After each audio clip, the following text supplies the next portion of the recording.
শহরের যান্ত্রিকতা থেকে অনেক দূরে নদী আর বালুমাটির মিশেলে গড়া এক স্বপ্নের জীবন।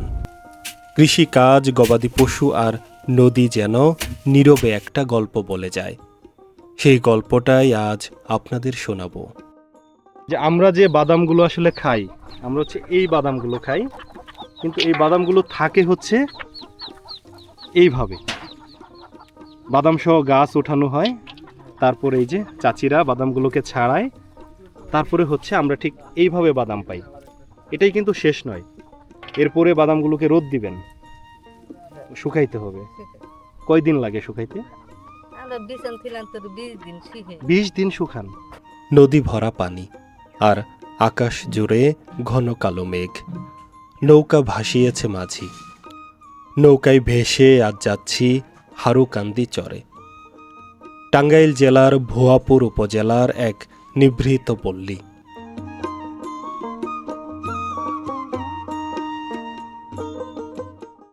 পাশাপাশি দুটি নৌকা ছুটে চলছে গহীন চরের পথে। চরের মাটিতে যখন পা রাখলাম, তখন চোখে পড়ল গরুর পালের। রাখাল চাচা গরু নিয়ে যাচ্ছে দুর্গম মাঠে।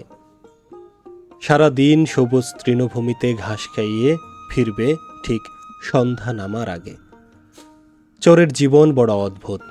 সকাল থেকে সন্ধ্যা অক্লান্ত পরিশ্রম করে সময় পার করে এই চরের মানুষেরা। এক মুহূর্ত যেন বসে থাকার জন্যই। চাচার মাথায় খাবারের বাটি। দুপুরবেলা কোনো গাছের নিচে বসে খেয়ে নিবে তার আহারটুকু। এখানকার জীবন সরল। দীর্ঘ রাত শেষে চরে সকাল হয়। গভীর ঘুম জড়ানো মানুষেরা জেগে ওঠে খুব সকালে। গরু নিয়ে ছুটে চলে মাঠে। সারিবদ্ধভাবে এগিয়ে চলছে গরুর পাল। এদিকে কৃষানীরা ব্যস্ত রান্না বান্নার কাজে। এভাবেই সকাল শুরু হয় চরগুলোতে। তারপর সারাদিন অক্লান্ত পরিশ্রম। চরের প্রকৃতি বড়ই অদ্ভুত। রোদ ঝলমলে আকাশটা মেঘে ঢেকে গেল।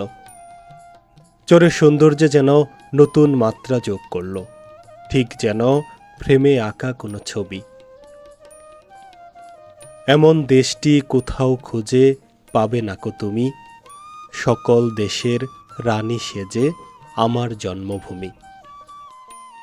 ডিএল রায়ের গানের এই সৌন্দর্য, এই রূপ যেন আমার চোখে ধরা পড়ছে। কত সুন্দর, কত সরল আমার এই প্রিয় বাংলাদেশ। বহমান নদী যমুনা। বাংলাদেশের সবথেকে বেশি চরের অবস্থান যমুনা নদীতে। আজ আমরা যাচ্ছি যমুনা নদীর গহীনের এক চর হারুকান্দি, যার অবস্থান টাঙ্গাইল জেলার ভুয়াপুর উপজেলায়। ভুয়াপুরের গোবিন্দাসী ঘাট থেকে নৌকায় চেপে নেমেছি কালীপুর ঘাটে।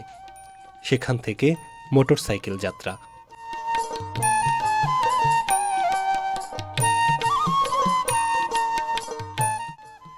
নদীর বুক চিরে জেগে ওঠা ছোট্ট একটি চর, আর সেই চরের বুকে দাঁড়িয়ে থাকা একখানা ভাওয়ার বাড়ি।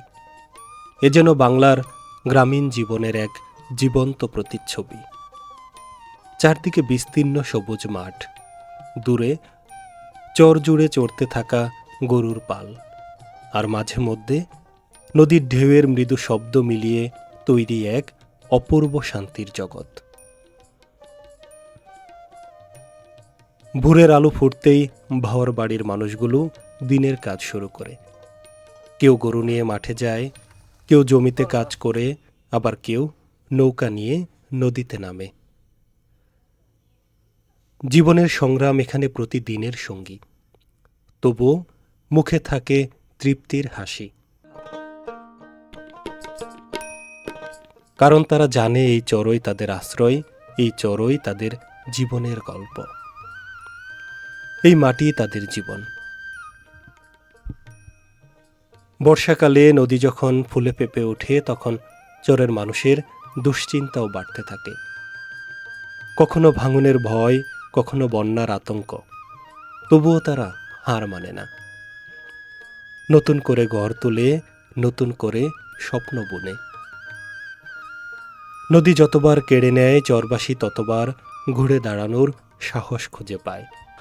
দুর্গম চরাঞ্চলের বাড়ি, যে বাড়িগুলোতে আসতে হলে আমাদের পাড়ি দিতে হয়েছে ভয়ঙ্কর যমুনা। ভয়ঙ্কর কেন বলছি? সামনে বর্ষা, নদীতে এসেছে পানি, যার কারণে শীতকালে যে যমুনা ছিল শুকনো, সেই যমুনা এখন প্রাণ ফিরে পেয়েছে। আমরা যখন নদীপথে আসছিলাম তখন উপলব্ধি করছিলাম ভয়ঙ্কর ঢেউ। ঢেউয়ের তালে তালে দুলছিল আমাদের নৌকাগুলো। ঠিক নদী পার হয়ে যখন এলাম তখন সামনে প্রতীয়মান হলো ভাওর বাড়িগুলো। ভাওর বাড়ি মূলত 8 মাসের জীবন। আমি এখন যে বাড়িতে, এখানে মুখোমুখি কয়েকটি ঘর। দেখে মনে হচ্ছে কোনো যুদ্ধ বিধ্বস্ত অঞ্চল। যুদ্ধের ভয়ে বাড়ি ঘর ছেড়ে চলে গেছে অন্য কোথাও। 1971 সাল ভয়ঙ্কর যুদ্ধে আমাদের বাংলাদেশে যে পরিস্থিতি তৈরি হয়েছিল, সেই যে পরিস্থিতির গল্প শুনেছি তা কিছুটা আজ করতে পারছি এই চরাঞ্চলে এসে। দেখুন, একটা বাড়ি, দুইটা, তিনটা বাড়ি, অথচ দেখে মনে হচ্ছে এখানে কখনো মানুষ থাকেনি। ঘরের উপর শোলা রেখে দেওয়া পাটখড়ি, গাছে পেঁপে ধরে আছে, আউরি ঘর, গরু বাছুর শূন্য, বাড়িঘর মানুষ শূন্য, কেউ নেই। যে ভাওর বাড়িতে লোকে গম গম করতো একটা সময়, সে ভাওর বাড়ি বর্ষার আগমনে শূন্য হয়েছে। চরাঞ্চলের রীতি এমন। মানুষগুলোকে কখন কোথায় যেতে হয় তা আসলে তারা নিজেরাও জানে না। নিয়তি মানুষগুলোকে নিয়ে যায় এক এক সময় এক এক চরে। এই তো কিছুদিন আগে যেখানে ছিল প্রাণচঞ্চল, এখন সেখানে ধুধু মরুভূমি, মনে হয় কোনো যুদ্ধ বিধ্বস্ত এলাকা। যাযাবর বসতি। দূর থেকে দেখে মনে হয় এ যেন কোনো মরুসাদৃশ অঞ্চল। কাছে এলে চোখে পড়ে ছোট ছোট ভাওয়ার বাড়ি, যেখানে গবাদি পশু পালন, কৃষি কাজ আর টিকে থাকার লড়াই।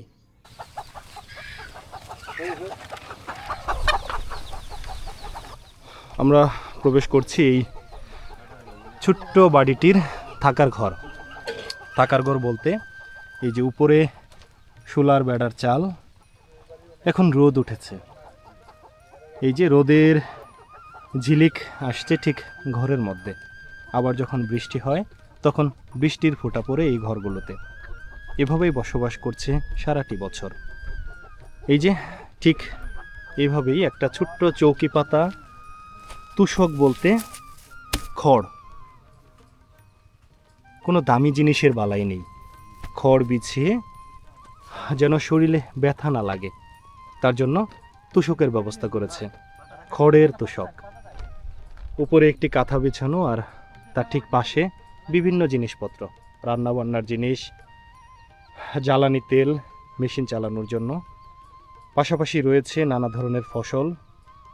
আর এই যে ঘরে বিভিন্ন কৃষি পণ্য, আর ঠিক ঘরের এক পাশটাতে রয়েছে গবাদি পশু রাখার জায়গা। গবাদি পশু আর মানুষের সহ অবস্থান অন্যান্য চরগুলোর মতো এই চরেও দৃশ্যমান। আমি যদি একটু এই ঘর থেকে বের হই, এই যে বাদামগুলো দেখাচ্ছিলাম, চাচি বাদাম ছাড়াচ্ছেন না, এগুলো এইভাবে একটা একটা করে ছাড়ায় রাখতেছেন। এই যে আমরা যে বাদামগুলো আসলে খাই, আমরা হচ্ছে এই বাদামগুলো খাই, কিন্তু এই বাদামগুলো থাকে হচ্ছে এইভাবে, বাদাম সহ গাছ ওঠানো হয়, তারপরে এই যে চাচিরা বাদামগুলোকে ছাড়ায়, তারপরে হচ্ছে আমরা ঠিক এইভাবে বাদাম পাই। এটাই কিন্তু শেষ নয়, এরপরে বাদামগুলোকে রোদ দিবেন, শুকাইতে হবে। কয়দিন লাগে শুকাইতে? 20 দিন শুকান। আর বিক্রি করলে?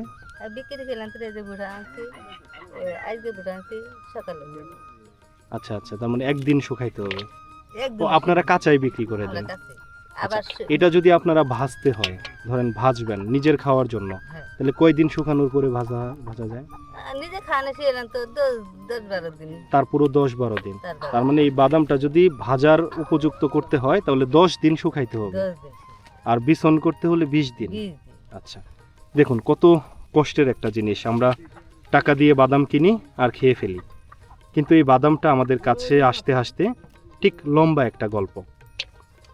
গাছ থেকে উঠানো, নিয়ে না তো। তারপরে বাদামগুলোকে ছাড়ানো, তারপর 20 দিন বা 10 দিন রোদে শুকানো, তারপর ভাজতে হয়। খুব লম্বা একটা প্রক্রিয়া। আমাদের গ্রাম বাংলার এই কৃষকেরা যে কত পরিশ্রম করে সেটি আসলে ভাষায় বলা সম্ভব না।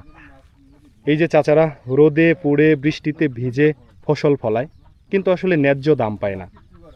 এই চরাঞ্চলের কৃষকেরা ন্যায্য দামের অভাবে প্রতি বছরই লসের সম্মুখীন হয়, কিন্তু তারপরেও নিজের পেট বাঁচানোর তাগিদে তারা ফসল আবাদ করছে। এই যে ঠিক আগের ঘরটির মতো এখানেও ছোট্ট একটি ঘর, কাপড় চোপড় রাখা, এপাশে রয়েছে একটি সিকা। এই যে খাবার দাবার রাখার জন্য আমাদের মা দাদিরা একসময় ঘরে এভাবে সিকাটা নিয়ে রাখতো, ঠিক তেমন দৃশ্যগুলো চরাঞ্চলে লক্ষ্য করা যায়। আজ থেকে 30, 40 কিংবা 50 বছর আগের যে জীবন, সেই জীবন এখনও বিরাজ করছে এই চরগুলোতে। উঠান ভর্তি গবাদি পশু, গরু, ছাগল, হাঁস, মুরগি সবই দৌড়াদৌড়ি করছে এই উঠান বাড়িতে। এই যে এখানে গরু বাঁধা, উপরে আউরি ঘর, সবজির মাচা, সামনে ছাগল ঘাস খাচ্ছে, একপাশে মাটির চুলা, আর ঠিক এখানে সামনে মুরগির বাচ্চা ধরা। এটাই হচ্ছে আমাদের গ্রামীণ জীবন। পুরনো আমলের সেই গ্রামীণ জীবন কেমন ছিল তা আপনারা নিজ চোখে দেখতে পাচ্ছেন। আমাদের এই কার্যক্রম, আমাদের এই ভিডিওগুলো যদি আপনাদের ভালো লাগে তাহলে অবশ্যই একটা সাবস্ক্রাইব করবেন। যদি কোনো বিষয় সম্পর্কে আমাদের পরামর্শ বা ধন্যবাদ জানাতে হয় তাহলে অবশ্যই কমেন্ট করে জানাবেন। সেই ক্ষেত্রে আমাদের কাজের উৎসাহ বৃদ্ধি পায় আরও বহুগুণে, কারণ দিন শেষে আপনারাই আমাদের সবথেকে বড় সম্পদ। বেশ কিছুক্ষণ সময় থেকেই উঠান বাড়িতে ঘোরাঘুরি করছি। ঘুরতে ঘুরতেই উঠান বাড়ির মায়ায় পড়ে গেছি। এত সুন্দর দৃশ্য, নদী থেকে উঠে আসা বাতাস আর শান্তশিষ্ট পরিবেশ, সব কিছু মিলিয়ে অসাধারণ এক সুন্দর এই উঠান বাড়ি। বৃষ্টি আসবে দেখে তাড়াতাড়ি করতেছেন মনে হয় না? আপনাদের দেখে দাঁড়াইলাম। শুকায় গেছে ভুট্টা। এবার কেমন হয়েছে ভাইজান? ভালো।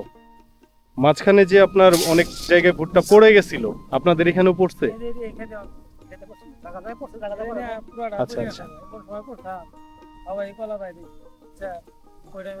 এবার ভুট্টার যে ফলন সে অনুযায়ী মানে ভুট্টার দামটা কেমন পাচ্ছেন? 1100 টাকা 1090 টাকা এরকম একটা দাম দেখতেছি। আপনাদের খরচ দিয়ে কি পোষাবে? মোটামুটি ধরেন এখন বিঘা 38-40 মন নামতেছে, তাতে 20,000 টাকার মতো খরচ হয় টোটাল। আচ্ছা আচ্ছা, 20,000 খরচ হইলে পাবেন হয়তো 40-এর মতো, তাও আবার অর্ধেক ঠিক পাবে। মানে অর্ধেক থাকবে। গতবারের থেকে এবার কি লাভ ভালো হবে? গতবারে লাভ এবার ফলনের বেশি, কিন্তু এই যে বাতাসের কারণে মানে নষ্টও হয়ে গেছে আবার, সেজন্য একটু ভুট্টা কিছু নিয়ে নিয়েছি। এখানে আমরা মানে যত দূর চোখ যায় একদম সব জায়গায় ভুট্টা। এই ভুট্টাগুলা ওঠার পরে আপনারা কি করবেন? এখানে বর্তমান মনে হয় ভুট্টা ওঠার পরে আবহাওয়া এখানে এই এরিয়ার মধ্যে কোনো আবাদ চলবে না, মনে হয় বর্ষা তো এখন তো বর্ষাকাল, বর্ষাকাল এনে মনে হয় আবাদে 5-7 পানি হয়। হ্যাঁ, কেন ওই বাড়িগুলো আছে, বাড়িগুলোর মধ্যে সব পাট বুনবো। আচ্ছা আচ্ছা। আচ্ছা, এখানে ন্যূনতম কত 100 একর জায়গাতে এবার ভুট্টার চাষ হয়েছে জমি আনুমানিক? মানে কয়শো মেলা, আর কি কম, মানে এটা আপনাদের ওইভাবে হিসাবে নাই? হিসাব নাই সরে, মনে হয় যে কোন হিসাব নাই। এই গোপালগঞ্জ জায়গার মধ্যে মনে হয় 2-10 লাখ হাজার জমি মনে হয় যে চাষ হয়েছে। এই যে শেডটা করছেন এটা কি আপনাদের বিশ্রাম নেওয়ার জন্য? রোদের সময়, তাই না? একদম খাবার নিয়ে, পানি নিয়ে, আর এই তো ভুট্টা ক্ষেতের চারপাশে একটা চাদর বেঁধে নিচে হচ্ছে ছায়ার ব্যবস্থা করা হয়েছে যেন রোদ থেকে কিছুটা নিস্তার পাওয়া যায়। দুপুরের খাবার খাইছেন? বাড়ি থেকেই নিয়ে আসছেন? আপনাদের বাড়িটা কোন চরে? এপাশে নিজের জমি জমাই তো এগুলো? বিস্তীর্ণ এই চরাঞ্চলে নেই বড় কোনো গাছ, যার কারণে একটু যে রোদ থেকে ছায়া পাবে কৃষক তার কোনো ব্যবস্থা নেই। আকাশে মেঘ, হয়তো বৃষ্টি আসবে। কৃষকের ব্যস্ততা ভুট্টাগুলোকে স্তূপ করা নিয়ে। আর এই যে সামনে রোদ থেকে বাঁচার জন্য কৃষকরা চাদোয়ার ব্যবস্থা করেছে। এটাই আসলে চরাঞ্চলের জীবন। দুর্গম এই চরাঞ্চলে আমাদের দেশের সম্পদ যারা কৃষক, তারা এভাবেই কষ্ট আর দুর্ভোগকে সঙ্গী করে চলছে জীবন সংগ্রাম। পড়ন্ত বিকেলে ভাওয়ার বাড়ির উঠানে বসে শিশুদের খেলাধুলা, গৃহস্থের হাঁস মুরগির কোলাহল আর রান্নার ধোঁয়া মিলে এক পরিচিত গ্রামীণ দৃশ্যের জন্ম দেয়। দূরে লাল সূর্য যখন লাল আভা ছড়িয়ে নদীর বুকে ডুবে যায়, তখন মনে হয় প্রকৃতি যেন নিজ হাতে এঁকেছে এক অনন্য ছবি। চোরের জীবন সহজ নয়। জীবনের সংগ্রাম, ব্যস্ততা, কখনো ধান, কখনো ভুট্টা। এই যে সামনে সারি সারি ভুট্টার বস্তা, এখান থেকে এগুলো নদী পার হয়ে যাবে দূরের গঞ্জে। ভাওয়ার বাড়ির ফাঁকে ফাঁকে চোখে পড়ে সবুজ কিছু দৃশ্য। এই যে যেমন ছোট্ট একটি বাগান। এক ভাওয়ার বাড়ি পেরিয়ে যখন অন্য ভাওয়ার বাড়িতে এলাম, তখন আকাশটা আবারও ঘন কালো মেঘে ঢেকে গেল। কিছুটা ভয়, কিছুটা সাহস আর কিছুটা অজানাকে দেখার ইচ্ছা, সবকিছু মিলিয়ে সামনে পা বাড়ালাম। কত সুন্দর গ্রামীণ জীবন। এক পাশে নদী, এক পাশে চরের বসতি। নদী আর মানুষের জীবনের গল্প যেখানে মিলে মিশে একাকার। সেই চর আমার স্মৃতিতে থাকবে আরও বহুদিন। প্রিয় বন্ধুরা, আজকের মতো বিদায় নিচ্ছি এই দুর্গম চর থেকে। দেখা হবে নতুন কোনো ভিডিওতে, নতুন কোনো চরে। সে পর্যন্ত সকলে ভালো থাকবেন, সুস্থ থাকবেন। আল্লাহ হাফেজ।